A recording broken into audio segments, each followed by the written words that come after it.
Our YouTube channel. आज हम करेंगे क्लास 12 बिजनेस स्टडीज चैप्टर 5 का लेक्चर नंबर 9। आज के लेक्चर के साथ हमारा चैप्टर नंबर 5 भी कंप्लीट हो जाएगा। आज के लेक्चर में जो हम टॉपिक कवर करेंगे वो होगा डिसेंट्रलाइजेशन ऑफ अथॉरिटी, कि अथॉरिटी को सेंट्रलाइज ना करके अपने पास ना रख के कुछ कुछ टुकड़ों में डेलीगेट कर देना या बांट देना, that is known as decentralisation of authority. तो चलिए बिना देरी के अपने आज के लेक्चर को स्टार्ट करते हैं। Decentralization of authority means dispersal of authority to take decision throughout the organization to the lower levels. Decentralization of authority का मतलब होता है अथॉरिटी को डिवाइड करना उस पार मेकिंग की ऑर्गेनाइजेशन में लोअर लेवल तक.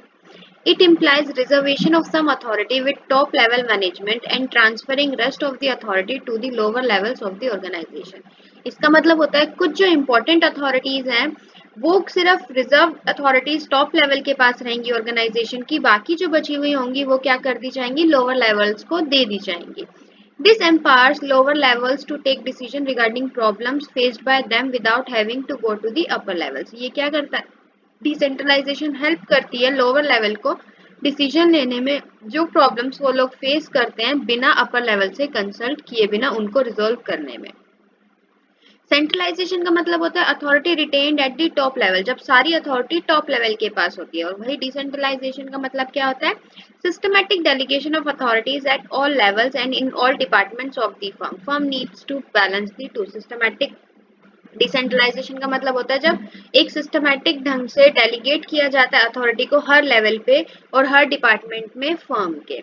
इन case of decentralised firm top level retains authority for. जब डिसेंट्रलाइज्ड फर्म होती है मतलब कि पार्ट्स को डिवाइड कर दिया जाता है हर लेवल में, तो टॉप लेवल्स के पास कौन कौन सी अथॉरिटी रहती है. पहली अथॉरिटी पॉलिसीज और डिसीजन मेकिंग पूरे फर्म की जो होगी वो पूरी पॉलिसीज और डिसीजन मेकिंग कौन करेगा, टॉप लेवल करेगा. ओवरऑल कंट्रोल एंड कोऑर्डिनेशन, जो फर्म का ओवरऑल कंट्रोल और कोऑर्डिनेशन होगा वो टॉप लेवल के पास रहेगा. Middle and lower level have authority to take decisions task allocated to them. Middle और लोअर लेवल के पास वही अथॉरिटी होगी, उन्हीं के डिसीजंस वो ले पाएंगी मिडिल और लोअर लेवल मैनेजमेंट जिनका टास्क उनको एलोकेट किया, जो काम उनको दिया गया है. कैसे चलती है डिसेंट्रलाइजेशन, टॉप लेवल के पास मिडिल लेवल और लोअर लेवल. जब अथॉरिटी को डिवाइड कर दिया जाता है मिडिल लेवल और लोअर लेवल के पास भी कुछ एक्सेप्शनल चीजों को टॉप लेवल अपने पास रखता है, that is decentralisation of authority. According to Allen, decentralization refers to systematic efforts to delegate the lowest level all authority except the one which can be exercised at central point. According to Allen, decentralization का मतलब होता है जब systematic तरीके से एक system wise delegate किया जाता है कि अथॉरिटी को लोअर लेवल तक, सिर्फ उन अथॉरिटी को अपने पास रखती है टॉप मैनेजमेंट जो सेंट्रल पॉइंट होते हैं हर ऑर्गेनाइजेशन के, मतलब कंट्रोलिंग पॉइंट होते हैं हर ऑर्गेनाइजेशन के. तो आई होप आपको डिसेंट्रलाइजेशन ऑफ अथॉरिटी का मीनिंग एंड डेफिनेशन अच्छे से समझ में आ गई होगी. नेक्स्ट आता है सेंट्रलाइजेशन एंड डिसेंट्रलाइजेशन में क्या डिफरेंस है. They represent the pattern of authority among managers at different level. Decentralisation और सेंट्रलाइजेशन क्या रिप्रेजेंट करता है, पार का डिवीजन रिप्रेजेंट करता है मैनेजर्स में जो डिफरेंट लेवल पे काम करते हैं. Centralisation of authority concentration of power of decision making influence. जब सेंट्रलाइजेशन होता है तो उसका मतलब होता है कि अथॉरिटी या पावर मेकिंग डिसीजन कुछ ही हाथों में. In such an organisation very little authority is delegated to managers at lower and middle level. जब वहाँ जो सेंट्रलाइज्ड ऑर्गेनाइजेशंस होते हैं ना उसमें बहुत थोड़ी ही amount of authority middle level और लोअर लेवल के मैनेजर्स को दी जाती है. No organisation can completely centralised और डिसेंट्रलाइज्ड. कोई भी ऑर्गेनाइजेशन ना ही पूरी तरीके से सेंट्रलाइज्ड होती है ना ही डिसेंट्रलाइज्ड होती है. They exist together and there is a need for balance between the two. ये दोनों ऑर्गेनाइजेशन एक साथ एग्जिस्ट करती हैं और हर मैनेजमेंट को इन दोनों सेंट्रलाइजेशन और डिसेंट्रलाइजेशन में बैलेंस बनाना आना चाहिए. As the organisation grow in size, जैसे जैसे ऑर्गेनाइजेशन साइज में अपने आप को इंक्रीज करती है, एक्सपेंड करती है अपने बिजनेस को, there is tendency to move towards decentralisation, और वैसे ही उनको डिसेंट्रलाइजेशन मेथड को ऑप्ट करना पड़ता है. Thus every organisation is characterised by both. इसीलिए कहा गया है कि हर ऑर्गेनाइजेशन में ये दोनों चीजें पाई जाती हैं.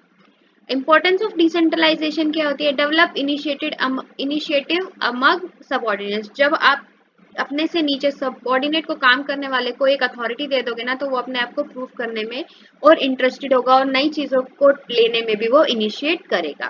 क्विक एंड बेटर डिसीजन, अब जब आपने रिस्पॉन्सिबिलिटी के साथ आपने उसको पार भी दे दिए डिसीजन मेकिंग की, तो इट्स गुड कि लोअर और मिडिल लेवल क्या करेगा, without concerning the top management, वो उस पर्टिकुलर डिसीजन में या पर्टिकुलर सिचुएशन में कोई अच्छा डिसीजन ले पाएंगे।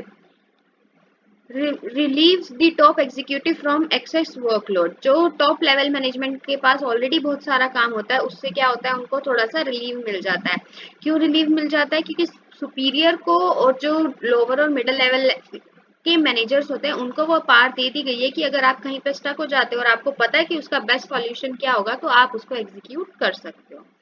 Managerial development, it means giving authority to the subordinates to up to the lower level to take decision regarding their work. जो मैनेजमेंट एक्टिविटीज होती है उसके लिए भी अथॉरिटी दे दी जाती है लोअर लेवल मैनेजमेंट तक, कि अगर कोई अपॉर्चुनिटी आपको दिख रही है कि ये हम लोग अचीव कर सकते हैं, तो क्विक डिसीजन लेके उसको अचीव कर लिया जाए और अपनी ऑर्गेनाइजेशन को डेवलप कर दिया जाए।